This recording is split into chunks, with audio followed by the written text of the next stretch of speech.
So, good morning, everyone. Today, I'll be talking about molecular diagnostics in hematolymphoid neoplasm and the various application of various tests that we do in molecular diagnostics. So, molecular diagnostic is a collection of technique used to analyze the biological samples in genome and proteome. And PCR or polymerase chain reaction forms a basis of molecular genetics testing.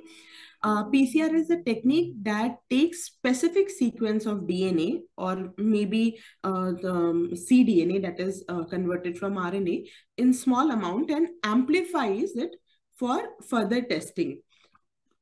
So the basis for molecular testing is PCR. So let's look at what happens in a PCR. So suppose this is our target DNA where which we want to amplify. So we have designed primers in this blue and this orange area. So initially it will be the complete DNA, but during the PCR steps, the first step will be denaturation, where the two strands get separated. Then the primers come and anneal to the target area, and then annealing happens at around 60 degree. And once we change the temperature to 72 degree in presence of other nucleotides, and there is extension reaction where nucleotides come and add up and multiple double-stranded DNA strands form in presence of DNA polymerase. So this specified area gets amplified again and again where we have designed our primers. So this is the basic thing that happens in PCR. And after exponentially after multiple cycles of this reaction where we are doing denaturation, annealing and extension, the target area gets amplified into multiple copies. And this multiple copies is easier to be detected. So this is how a PCR works, and PCR forms basis of most of the molecular genetics testing. So basically after PCR, now PCR has multiple modifications that are there that we can use to identify or to see what kind of mutation we want to look for. Now, depending on what we want to look for example, if we want to look for fusions that are there, so fusions we usually do using reverse transcriptase PCR or RT-PCR. So what is RT-PCR is, we are taking RNA as our starting material, converting it into cDNA, and then trying to look for a target. So basically, whenever we try to deal with fusion transcript, like, if we are trying to look for BCR-ABL. Okay, so it is a fusion protein that we are trying to look for. For that, we use RNA and we use RT-PCR. Can we use RNA for point mutations also? So if we are looking for point mutation in coding areas, where we are looking at exonic area, we can use RNA, but it is more difficult to use RNA because, RNA is degradable. So when we ask you that, okay, when you are sending samples to us for bone marrows as well as peripheral blood, we want you to send it to the lab as soon as possible and to maintain the temperature.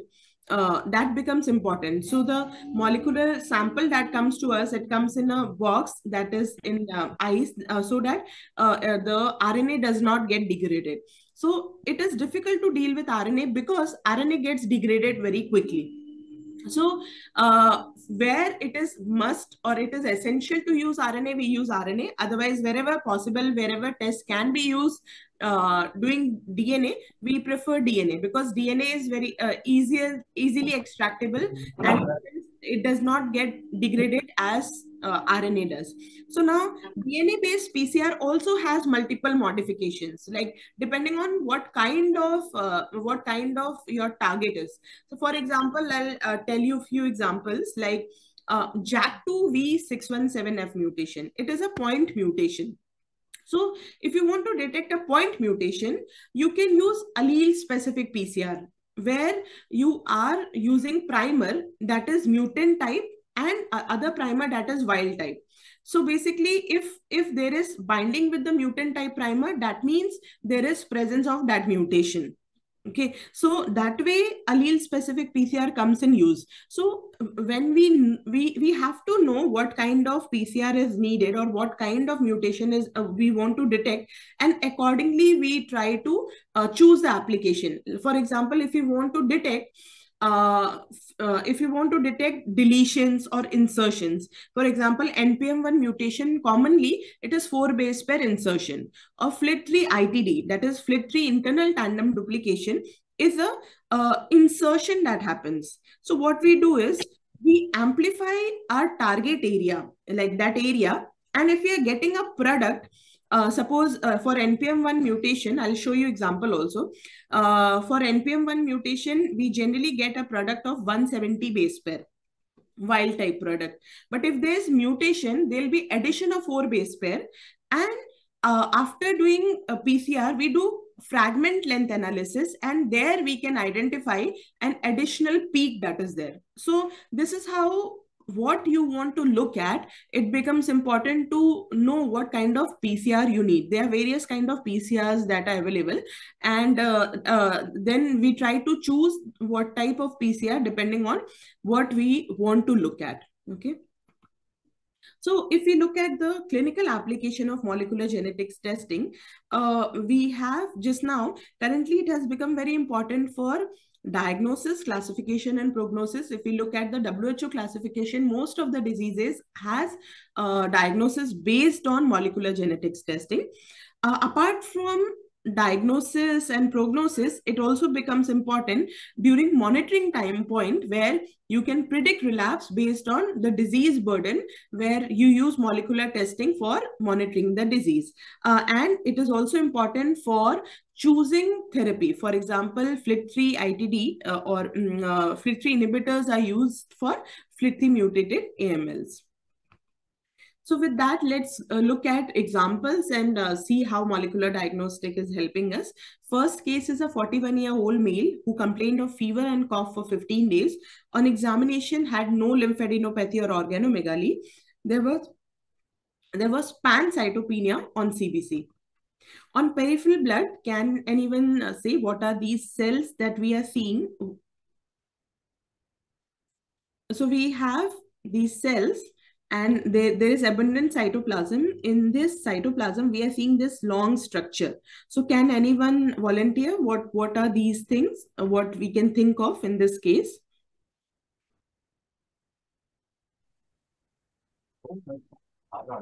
All rods. Perfect. So basically, it's abnormal promyelocytes, where we are looking at these abnormal promyelocytes which have abundant cytoplasm. I had shown you all rods, and a hypercellular marrow was there. It was full of these abnormal promyelocytes. MPO was strongly positive. So we have a diagnosis, morphology, or clinically the patient had pancytopenia. Now we are seeing abnormal promyelocytes. So we are thinking in terms of APML. Now for APML, the diagnosis is based on detection of PML RARA. So if we look at this fish of this patient, we have this is dual color, dual fusion probe kind of fish, where red indicates PML signal from PML, green indicates signal from RARA. And these yellow fusion signal are indicating presence of PML RARA fusion signals. So this patient tested positive for PML RARA. Do we need to do anything else at this time point? We know now ATO ATRA, obviously patient will be started on therapy, but do we need RT-PCR? Because we have already detected PML RARA by fish. Do we need RT-PCR is my question. Yes, sir.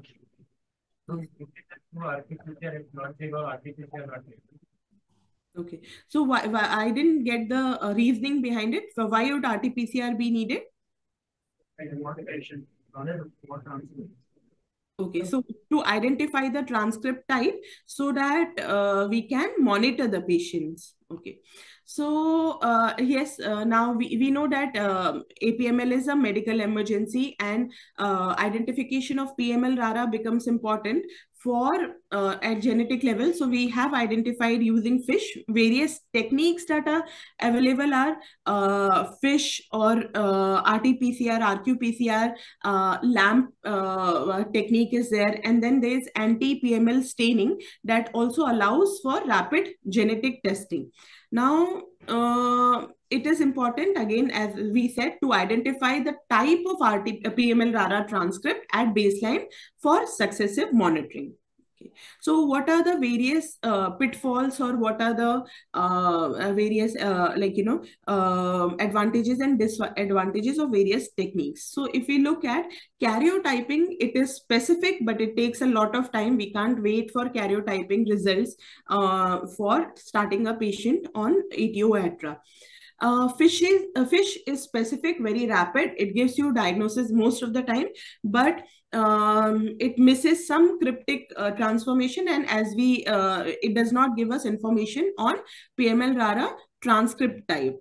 So RT-PCR for PML-RARA is also specific, rapid. It is a RNA-based technique, and it may have sometimes contamination, but with experienced lab, they know how to deal with it. Then there is another technique that where you are trying to look at PML monoclonal antibody. It is a rapid technique where you are detecting the antibodies. So it is protein-based information. It is a rapid technique. But since we have fish and RT-PCR, we are not usually using this technique. It does not give us information on PML-RARA isoform as well. So this case was positive for PML-RARA by RT-PCR. So if we look on the left and right side, what we have is we have 100 base pair ladder. So this is a molecular marker where we can see that at what base pair the bands are coming, and we can compare the patient's band and determine what kind of transcript it is. So along with a patient sample for every case, we always use a positive control, a no template control, where we have not used any DNA or RNA, so that we exclude the presence of contamination in the master mix. So this patient tested positive for PML-RARA. So I won't go into details of this, we'll go. So now when we monitor the patient for PML-RARA later on after therapy, post-therapy time point, how is it different from doing RT-PCR? So in RT-PCR, what we used was, the endpoint was a gel-based technique. So there, the sensitivity of RT-PCR would be something like, above 10% of at least 10% of the cells should have that for us to confidently detect the presence of band in gel-based technique. But we know that in monitoring time point, we are not going to get that high disease burden. So there's no use of doing such technique that is going to tell us by, then if we are getting on gel, then we would be getting on morphology also. So it doesn't help. So real-time PCR, how is it different? That, like we had seen that in the initial slide, we had seen that we were using forward and reverse primer. Here, in addition to the primers, there is a additional probe. So what is this probe is, every probe has a reporter dye in the 3' end and a quencher dye. So when it goes and binds to the target, that usually where it binds it is in between the forward and reverse primer area, it goes and binds. So basically, when it binds to the target, it will show no signal.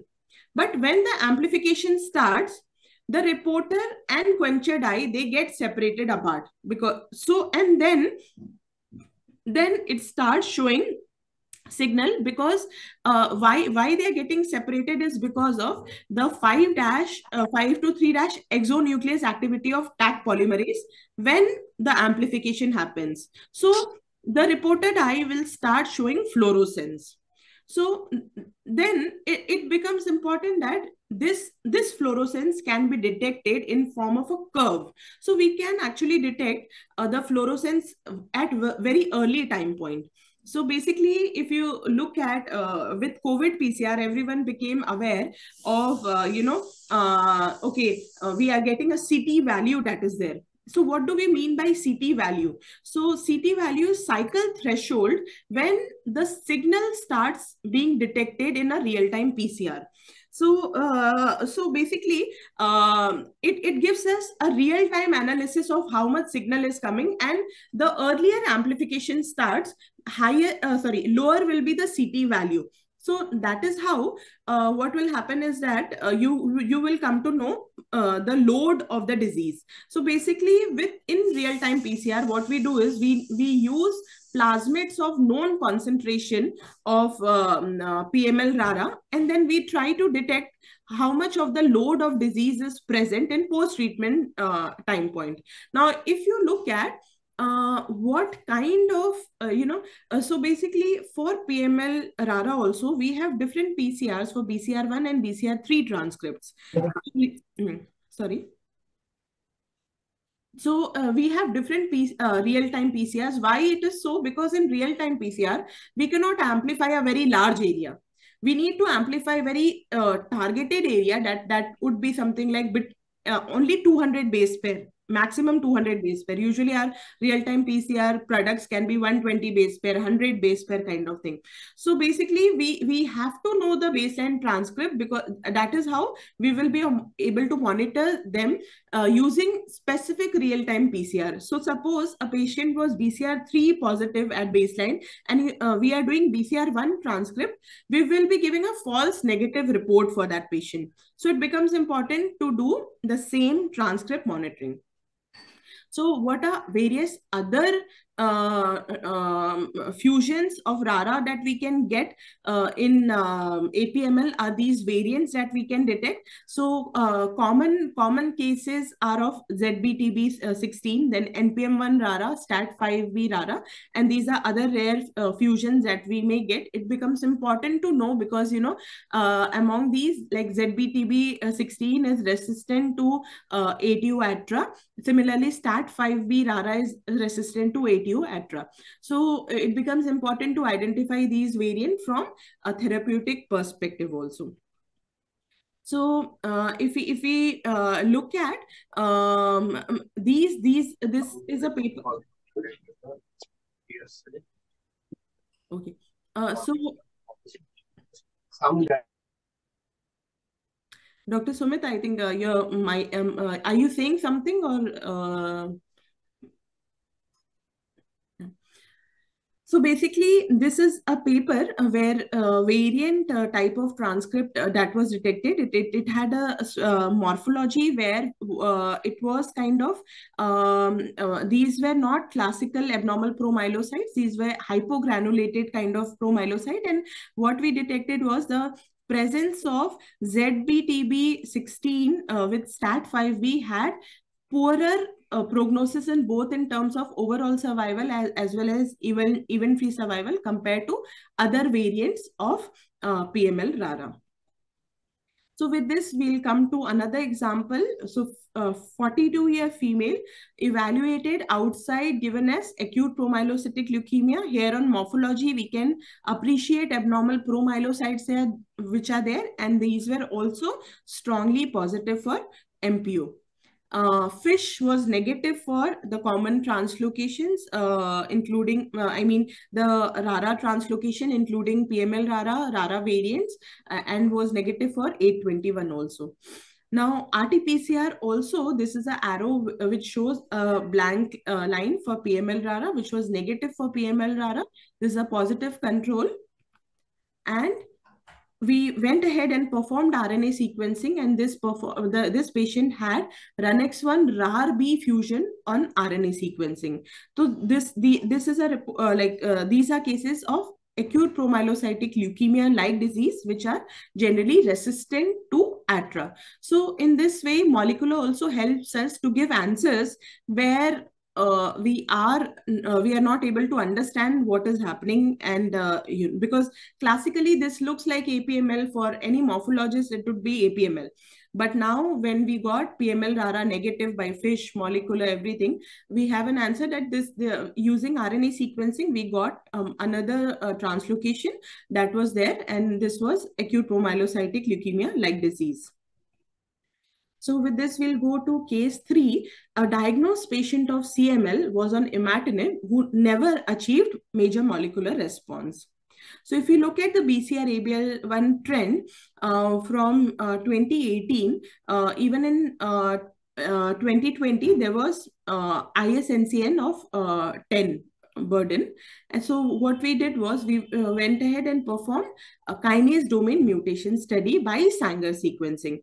So kinase domain is the domain in the ABL region that is there. So basically, to identify this ABL region of BCR-ABL fusion, initially what we need to do is we need to amplify the BCR-ABL altogether. So what we did was first step, we amplified the BCR-ABL region in total. Then after amplifying that, we use primer for ABL or kinase domain from exon 4 to exon 10. We use primers for this, and then we perform a Sanger sequencing of this. So now in Sanger sequencing, apart from DNTPs that are commonly used for our PCR, what we use is we use cycle sequencing where we are using DDNTP. So basically, these are fluorescently labeled nucleotides, and after doing cycle sequencing, we separate them, like a chain termination happens, and now when they mobilize in the capillary electrophoresis, we can detect the exact sequence of nucleotides. Okay, so now if we look at in this patient, what we got was, so here we are supposed to have the reference sequence. So if we look at the various sequence, T comes in the red color, A comes in green color, C comes in blue color, and so this is how. So basically, in the reference, we were supposed to have GGA. Okay, but now here we are having GAA. Okay, so basically, sorry, in the reference, in the frame sequence, actually we were supposed to have GAG. Now we are having AAG. Okay, so basically GAG was coding for glutamic acid, but now it is coding for lysine, and this is a point mutation in the kinase domain that is glutamic acid 255 to lysine. Okay, so glutamic acid has changed to lysine. So this is important because these patients are generally resistant to imatinib, and we know that these patients would be resistant to imatinib and nilotinib, and these have sensitivity to dasatinib, bosutinib, ponatinib. It is there. So basically, if we look at the RQ-PCR trend, the patient was at 10 ISNCN, and after being started on dasatinib, the ISNCN started decreasing. So if we look at, I've shown you an example of Sanger sequencing. So, so what is the advantage of Sanger sequencing is that it is if you want to look at a specific target, for example, you just want to look at kinase domain, or if you want to look at a germline mutation in you know that you are just targeting one germline mutation in one gene. Okay, like GATA1 gene, you want to look at germline mutation. In that cases, Sanger sequencing is okay. But what happened is that for Sanger sequencing, for the cost of each area Sanger sequencing, it is kind of very labor intensive, but it is giving you result of only one area. Okay, so if you want to look at such cases where you are looking at only one area, one gene kind of thing, then Sanger sequencing is okay. But if you want to look at somatic mutations that have the burden of disease is lower, especially in cancers where we have low burden of diseases, that will be missed using Sanger sequencing.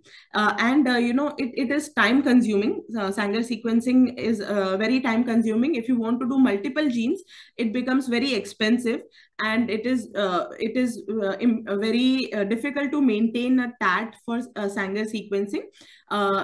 It also has sequencing artifacts which may be present, which you need to determine that, okay, is it a genuine or artifact. You may have to repeat the Sanger sequencing altogether. And in Sanger sequencing, there's one company that has monopoly in automation. So then that also is not good idea. So with this, if let's look at the basic of next generation sequencing, what do we understand by next generation sequencing is that it is massively parallel sequencing. So basically, in Sanger sequencing, you are sequencing only one area. In NGS, you are sequencing multiple genes. Depending on what you want to sequence, you can do a massively parallel sequencing, and it will allow you to sequence millions to billions of DNA fragments altogether. So it can give you a comprehensive view of genome. So you can now, basically you have to know that what are various application using NGS.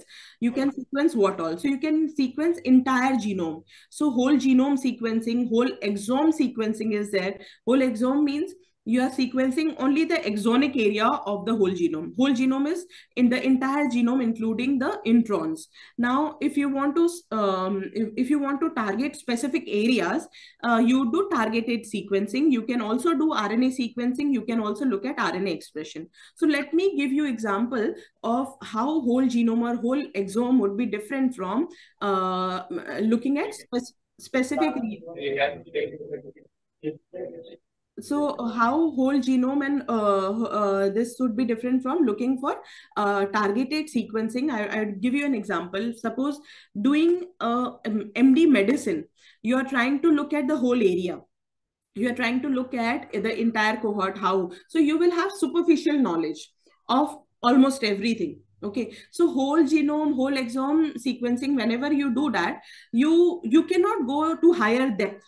So it would be good for some like germline mutations if you want to look for. So it would be a good idea with that. But it will be difficult to go at a higher depth because you are trying to cover a wide area. Okay, but if you look at targeted sequencing, it is just like doing DM, where you are focused and you are going into higher depth. So basically, that specific region of interest, you can go to higher depth. So basically, you will be able to do targeted sequencing, and you will be able to identify low level of mutation in those targets at least. So this is how I would like to give example of these. So with this, let's go to case 4. Case 4 is a 44-year-old male who had low-grade intermittent fever for 15 days. On hemogram, patient had bicytopenia with elevated leukocyte count. Here on morphology, what we can appreciate are blasts. So these blasts have opened up chromatin, some inconspicuous nuclei, and moderate amount of basophilic cytoplasm. One more striking feature in this blast is that these cup-shaped nuclei. So cup-shaped nuclei in morphology generally gives us idea that it may be NPM1 mutated AML. So we went ahead and performed flow. On flow, if we look at, these are various areas that we see. So 45 bright low side scatter area, this blue color are lymphocytes, this light blue are our monocytes, and these green are our granulocytes, and this is the progenitor area where our blasts lie, and these red are blasts. So if we look at, focus on the red cells, these are negative for CD34 and are mostly negative or dim to negative for HLA-DR. So 34 and HLA-DR being negative also favors a point towards it could be NPM1 mutated. And another thing, when we see 34 and DR negative blasts are APML, but this MPO was not that strong to suspect APML. So now, if you look at other markers, these blasts were positive for CD123, were dim to negative for CD117, were negative for CD13, and they were showing expression of CD11B, CD33, CD64, Then MPO was positive, and lineage specific marker, which included cytoplasmic 798, 22, 19, and cytoplasmic CD3, all were negative. So this case was AML with a cup-shaped nuclei. We went ahead and performed capillary electrophoresis for NPM1 and FLT3 ITD. So for conventional PCR, we are doing this. We are doing PCR, and then we are using fragment length analysis for identifying insertions or deletions. So both NPM1 and FLT3 have insertions in them. So if we look at the left side peak, this black peak is at 170 base pair, which is our wild type peak. Okay, and we have one additional peak for NPM1, which is showing, which is 4 base pair away, and this is a 4 base pair insertion in NPM1. And then in the FLT3, we have one internal tandem duplication that is there. So this is a wild type peak at 330 base pair, and we have 40 base pair apart, that is at 370 base pair. We have an additional peak that is there. So this is presence of FLT3 ITD. This is a biological negative where we take a normal sample and we are getting only 2 peaks that are there. So wild type peak for both NPM1 and FLT3. So this case is a case of AML with NPM1 mutation, and this goes into intermediate risk because of the presence of FLT3 ITD. Now we went ahead and performed NGS, and we found that this NPM1 mutation was type B type of mutation, where the insertion of 4 bases were TGCA. So commonly, the most common type of NPM1 mutation is type A mutation, where we get TCTG insertion. But this is type B insertion that is happening in this case. And in addition, FLT3 internal tandem duplication was also identified in NGS. Now here I want to emphasize that, our NGS, the technique that we are using is of Illumina. Illumina is based on short read sequencing. So if there are large insertions, suppose we have insertion of 100 base pair or 80 base pair, like that, sometimes they may be missed by next generation sequencing. So it becomes very important to identify them. So hence, for every case, we always put conventional PCR also for FLT3 ITD, so that we are not missing any FLT3 internal tandem duplications. So now here using, we had already identified NPM1 as well as FLT3 ITD by conventional PCR. So how did NGS help us? NGS helped us to identify type of NPM1 mutation that can be monitored during monitoring time point. So for AMLs, how do we go about is that we do conventional PCR for FLT3 ITD always, because we may miss it in NGS. Apart from that, we are also doing for NPM1 and SEPA, so that we can give an earlier report for start of treatment. Apart from that, we have targeted DNA sequencing of 137 gene panel that helps us to identify both mutations that are there as well as copy number alteration. Now, by the time we are doing NGS, we already have a report of FISH, or sometimes we go ahead with the targeted DNA sequencing for every case of AML.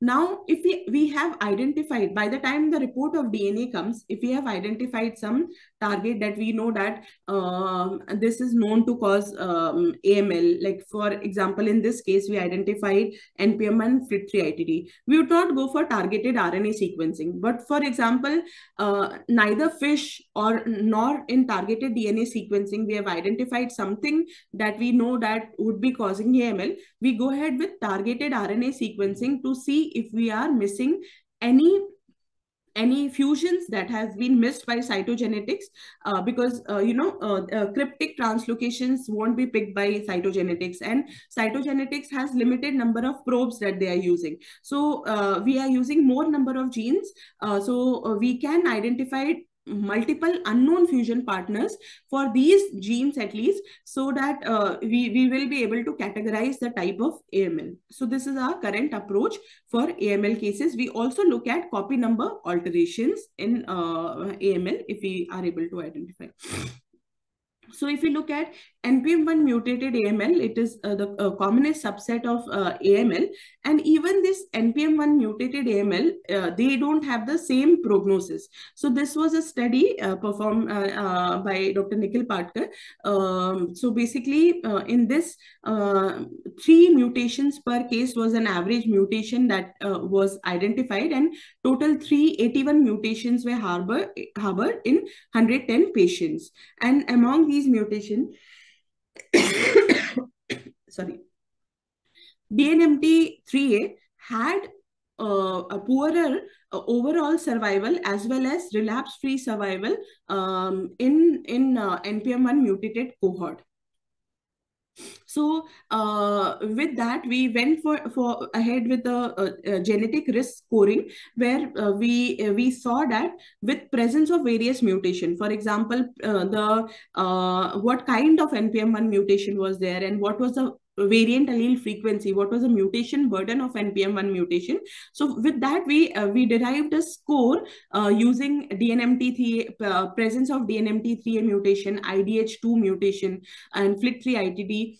We categorize these patients into favorable, intermediate, and poor genetic scoring, and we could see a clear separation between the favorable, intermediate, and genetic risk scoring using the machine learning genetic scoring for both overall survival as well as relapse-free survival. So now this patient who was NPM1 mutated AML with FLT3 ITD received 3+7 induction and also received midostaurin therapy, and post-induction MRD was performed, where on morphology only 2% blasts were there. On flow, we could identify abnormal myeloid blasts that were there, which was 0.02%, and the molecular measurable residual disease also was positive for NPM1 mutation. So we are currently using error correct. We are using NGS MRD, where we are targeting 34 hotspot genes for doing MRD in AML cases, and these also matter in terms of both overall survival, where the presence of MRD, NGS-based MRD, both in post-induction and post-consolidation time point, make a difference in overall survival as well as relapse-free survival. So with this, I'll go to case 5, who is a 22-year-old male who presented with fever for 1 week with maculopapular rash over trunk and arm. On examination, there was no lymphadenopathy or organomegaly, had thrombocytopenia with mild leukocytosis. The blasts in bone marrow were more than 90%, which were negative for MPO. Now, these blasts were B blasts in the progenitor. These are red color blasts, which were expressing CD10, CD19, and CD22 and 79A. But apart from that, they also had expression of myeloid marker, that is CD33 and CD117.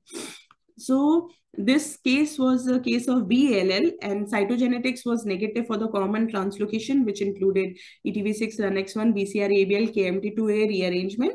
There was no evidence of hyper or hypodiploidy also. There was no trisomy of 4, 10, 14, 18. And so basically, we have come where we have done the common approach, but what about rest of the abnormalities in BLL? So currently, if you look at the WHO as well as ICC classification, we have many new entities that have come. So basically, now so many new entities are there. So for everything, would you like to do FISH to detect so many abnormality? Like how many probes of FISH would you put? And just like PML-RARA, where you couldn't identify the exact transcript, you won't be able to identify what transcript it is. And many times with FISH, you get a query result. So you won't be able to identify what exactly transcript is there using FISH. So, and there will be cryptic fusions that won't be, you won't be getting using FISH also. So many times we do get 3 copies of ABL1.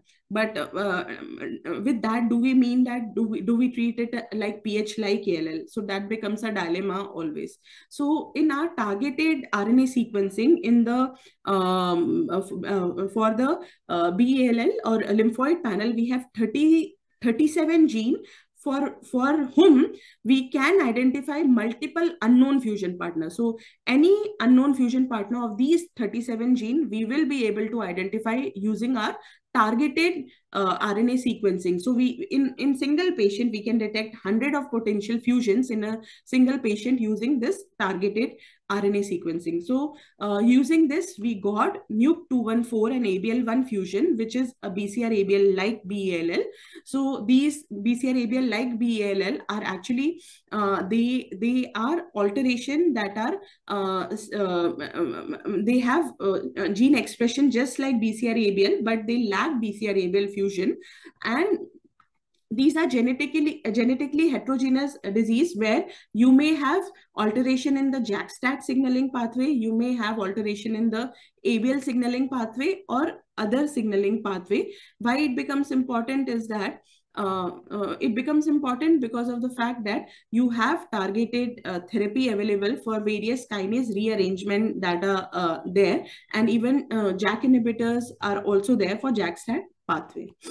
So this is our data for the pediatric BALL cases that we have we are currently working on. So basically, these are 533 genes where we have 533 cases where we have identified additional abnormalities that apart from that we usually identified. For example, we have identified 4.5% cases with PAX5 alteration, 0.5% cases of ZNF384 rearrangement, 2.3% cases of DUX4 rearrangement, then 4.5% of BCR-ABL like cases, then 2.4% of MEF2D rearrangement, then 0.8% of TCF3HLF, and 0.8% of PAX5 PATR. So if we look at the classification according to WHO 2016, the NOS category was comprising of 160 cases, which got 60 of these cases got reclassified into specific genetic abnormalities using our targeted RNA and DNA sequencing. And why it becomes important? Because, you know, for in our current cohort, we are getting that PAX5 altered patient and MEF2D rearrangement patient, these among the new entities, they are doing very poorly apart from this red line that is BCR-ABL. And along with the ETV6 RUNX1 and hyperdiploid, the DUX4 rearrangement is doing good in the event-free survival. So with this, we'll go to case 6, who is a 62-year female presented with generalized weakness, body ache, and fever for 4 months. She received 2 units of packed red blood cell transfusion. The patient had pancytopenia. And this is a bone marrow morphology where it was a hypercellular marrow. We had blast that we can appreciate here. And there was dyspoiesis in the erythroid series. We can see binucleated erythroid that are there. So if we look at the NGS based copy number alteration, we are seeing this is our median line, that is a copy number ratio of log 2. Here usually it comes, and we can see multiple copy number alteration that we are seeing. I'll focus on the chromosome 17. So there is 17 deletion, and when we looked at the specific area, so we were getting deletion in the 17p area. So in targeted DNA sequencing, we also identified a p53 mutation that was at variant allele frequency of 52%. So this case is a MDS with biallelic p53, and p53 mutation are seen in 7 to 11% of cases of MDS, and biallelic p53, they have poor prognosis, and they have distinct biological characteristic, and they definitely have poorer prognosis. So if we look at the curves that are there for overall survival and cumulative incidence of therapy-related AML, are this this blue line is for multiple mutations, orange is for one mutation, and gray is for wild type. And presence of multiple mutation, they have poorer overall survival, and they have a higher risk of conversion into therapy-related AML. So MDS with biallelic P53 inactivation has distinct biological characteristic with poor prognosis. So if we look at the current WHO classification, we have MDS with biallelic P53 inactivation as a distinct category that is there. So I'll skip this for the interest of time. I'll go to the next case. Case 7 is a 61-year female who had fever on and off and weight loss of 5 kg in recent 2 months. Patient had no lymphadenopathy but splenomegaly.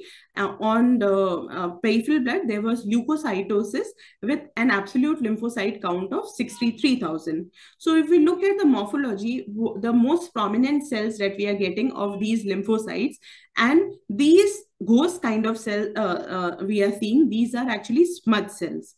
So and if you look at the characteristic morphology of these lymphocytes, so if you look at here in this lymphocyte, unlike the normal lymphocytes, we can appreciate there's a cracked appearance that is coming in between. So there is a clumping of chromatin, and then there is a little opened up chromatin. So this is called a soccer ball appearance. So if you imagine that it looks like areas of a soccer ball, how a soccer ball looks. So this classically happens in CLL cases.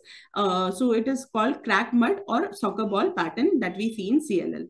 We went ahead and performed flow cytometry, where we could identify most of these cells were lymphocytes which were expressing 19 variable expression of CD20.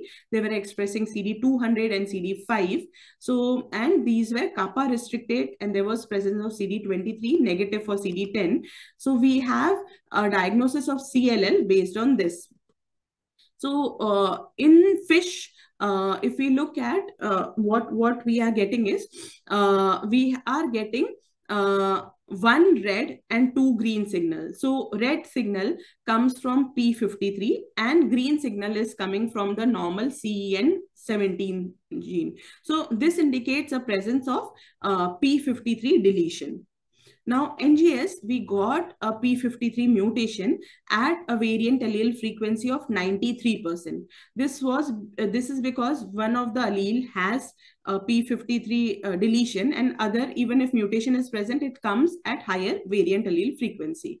So among the most commonly mutated genes, Notch1 and ATM followed by SF3B1, P53 and BERG3 are common in our CLL cases. And the presence of P53 disruption, 60% of cases carry both deletion of 17p and P53 mutation, like was seen in our case. Apart from this, what we do is IGVH mutation analysis in cases of CLL, where we are looking at the germline sequence. So what we do is we use primers for the sequence in the VDJ region, and then we try to sequence this, because CLL come from the same clone, and we are trying to see that those clones are of mutated type or unmutated type. So what do we mean by that? For this case, actually, if we look at, there was a 99.45% identity to the IGHV439 gene. So this case was unmutated. How do we classify that if it is mutated or unmutated? Depending on homology to the sequence, germline sequence. And why it is important is because the unmutated CLL IGVH have unfavorable prognosis, and mutated ones have favorable prognosis. So this also has been incorporated in the deletion 17p or P53 mutation is very important for CLL IPI scoring. So this becomes important to identify in cases of CLL. So to emphasize what are various clinical application, again, from the perspective of diagnosis, classification, prognosis, it becomes important. It helps us to monitor the disease and to predict relapse, and it has direct implication in selection of therapy as well. So if there are any questions, I would be happy to take. Thank you.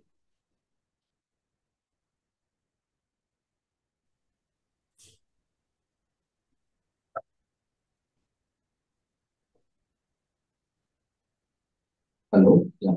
Shweta, thank you for that very comprehensive presentation. I think it covered almost everything. So just to add some things from my side, as a clinician, some things to know is, I mean, you're practicing. One is panel. Okay, so what is the panel that is there? Whether it be fish or molecular diagnostics. So many times what happens is, there's a brilliant report of a fish that is put up. They've just put three reports and you think, and when you look at it, you say negative, negative. For example, if AML, they've just put a report with three, some say 821, and that's all. That's the only thing that is there. But inversion 16 is not done. So many things are not, or all the other deviation factors not done. So it becomes important to see that what all has been covered, whether it's been fish or any of these panels that are sending to other labs. The second thing is sensitivity of the test. Many times it is important whether you're doing the PCR, whether you're doing an NGS, should know which is the most sensitive test. And many things may not be picked up, say, on a routine PCR, which may be picked up on an NGS. That becomes important. Also, adding to that, though a lot of genes are done, we should, so it's a lot of information at times. You should know whether you want to do anything additional with that information and how that additional information are going to benefit the patient or you. Okay, it is useful, of course. I mean, here it is different in an academic setup and if you want to be practicing outside. And cost is many times a major concern outside. So that's something to be aware about. And when speaking about NGS specifically, we're talking about DNA sequencing, RNA sequencing. So it becomes very important that you know when you are sending what and what you're looking for the field reports. Okay. Any questions? Sir, is there any particular situation where you specifically require an RNA sequencing? Like, what are the clinical scenario where we request for an RNA sequencing? Shweta. So, yes. So basically, whenever you try to detect, like RNA can detect even point mutations also. It's not like RNA sequencing you won't be able to detect. So, but why we are not trying to do RNA sequencing for them, because it is more tedious for us. So basically, for RNA, for what we are using RNA sequencing is where we want to detect fusion transcripts. So basically, anything like you want to detect, you want to detect 821, you want to detect inversion 16, you want to detect new 98 fusions, you want to detect any fusions that are there, BCR-ABL like BLLs. So BLLs, if you look at the pathogenesis, like if you look at the classification also, mostly apart from hypodiploid, most are fusions. So one thing I would like to emphasize, when we get a requisition for pH like BLL from adult side, we are getting a requisition of U140. That is our requisition for U140 is DNA based sequencing. Okay, but when we are trying to look for BLL, especially if we are looking at pH like BLL, we want to look at fusion specifically. So for those fusion, we actually want to do RNA sequencing, and there we would want a requisition for U142. Okay, so this usually we get this scenario and we put in the group, but I thought that with the residents, if I put up this word, maybe it will emphasize more. So and that is there. So wherever we are trying to detect fusions, we are doing RNA based. Now see, BCR-ABL, if you want to do a kinase domain mutation. Okay, so for kinase domain mutation, even though it is mutation testing, you want to amplify the BCR-ABL first. So BCR-ABL is a fusion. So for amplifying that also we use doing RNA sequencing. So if I want to give you examples where we are using RNA in our lab, are first of all identification of BCR-ABL transcript, then RQ-PCR of BCR-ABL, PML-RARA fusion transcript, PML-RARA RQ-PCR. Then if you look at these various panel like pH like, or if you want to identify various fusions, DUX4 rearrangement, MEF2D rearrangement, ZNF384 rearrangement, all these are fusion transcripts that you are trying to look for. For all these we do RNA sequencing. And when we want to look at point mutations, we are using DNA. So for example, first approach for our AML cases is DNA based, or for that matter, for MPN also first is our DNA based, but sometimes we do not get anything in the DNA based panel. Then we always go ahead and do RNA sequencing also. So basically, the FGFR rearranged myeloproliferative neoplasms that are there. So or myeloid lymphoid neoplasm with FLIP1L1 PDGFRA. All these category would wherever you would like to identify fusion transcripts, you would need RNA. Good question. Yeah. For example, in solid tumors, what would you use? Like for EGFR, what are you using? DNA sequencing, because EGFR is easier mutation, right? So that's something that also. If you look at fusions, maybe it would be RNA sequencing. And many times you may get an idea from fish or may not get an idea. So the fish may show us that there is a JAK translocation, that is, that portion of the domain has been translocated, but you may not know where it is. So in that case, the RNA sequencing may help with this one. Also, it may not detect because some of these may be cryptic, which may get picked up in an NGS. That's in some way myeloproliferative disorders. It's giving a difference in the clinical impact on this patient MRD and the progress MRD. Yeah. Shweta, I think the question is clinical impact difference between NGS MRD and flow MRD. Okay, so basically it is kind of this thing, both are supplementary to each other. Okay, so what happens is that